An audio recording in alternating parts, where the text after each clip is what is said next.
tardes, mis queridos educandos. Vamos a realizar una aplicación de movimiento uniformemente acelerado en el movimiento, pues, en el movimiento parabólico. ¿Listo? Un cuerpo es lanzado en una dirección de 30 grados con respecto al eje X con una velocidad de 150 metros por segundo. Me piden determinar el alcance, la altura máxima y el alcance, o sea, el X máximo. ¿Listo? Entonces, en este caso, cuando yo tengo la velocidad, yo puedo conocer directamente en los tiempos. Entonces, lo primero que yo hago es identificar que en el movimiento parabólico hay dos tipos de movimientos. ¿En qué dirección está la aceleración?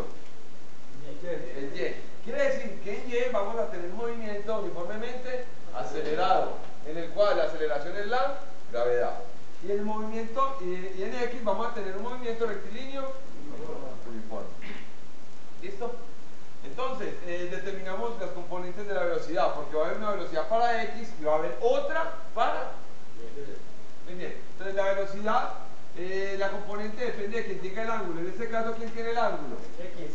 Recuerden que si en caso que Y hubiese tenido el ángulo, la componente de Y sería coseno. Ahora volvamos. Como aquí X es la que tiene el ángulo, entonces la componente de X es con coseno. Entonces vamos a encontrar X con el valor de la magnitud del vector, que es 150 en este caso, por el coseno del ángulo, que es 30. Entonces, si este es con coseno, el otro es con seno. Entonces obtenemos una velocidad inicial en X de 150 coseno 30 y una velocidad inicial en Y de 150 seno de 30. Entonces ahora tenemos que tener en cuenta o determinar estas variables. El tiempo que demora en subir lo vamos a llamar S. Y si un cuerpo se demora un segundo en subir, ¿cuánto demora en bajar? Ok, entonces también vamos a determinar el tiempo sub B como el tiempo de vuelo. Y vamos a determinar entonces que ese tiempo de vuelo, pues lógicamente es 2 veces el tiempo de subida. Entonces ahora, ¿qué pasa en el punto más alto? Cuando ya lanzo el cuerpo, ¿qué pasa aquí con la velocidad? ¿Cuánto vale? Pero la velocidad de Y, ¿cierto? Porque X siempre va a tener una velocidad constante.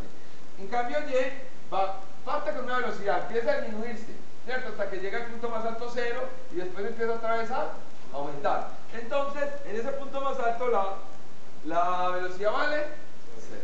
Desde acá, vamos a hallar el tiempo de subida. Entonces, conocemos la velocidad final, que vale 0. Conocemos la velocidad inicial, que es un dato, pues, del problema.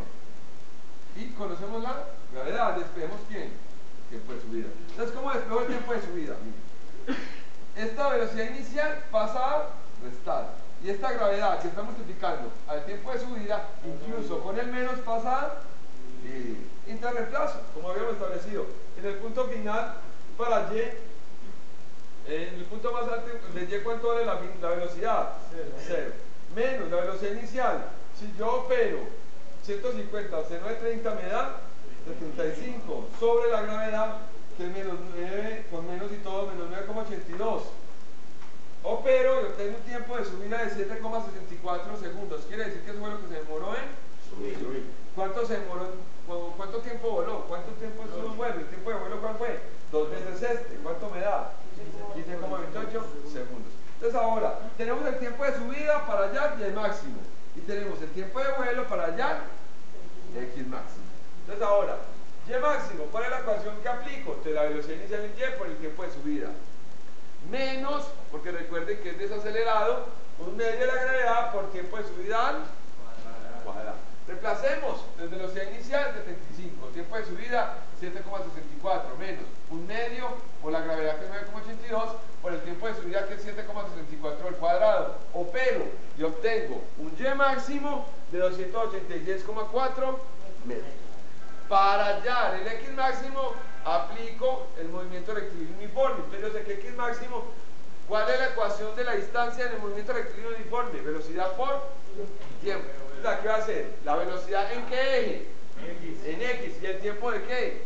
De vuelo. Entonces reemplazo. Velocidad inicial en X, 129,9. El tiempo de vuelo, 15,28. Opero y obtengo un alcance máximo de 1984,9 metros. ¿Me hice entender, mis queridos alumnos?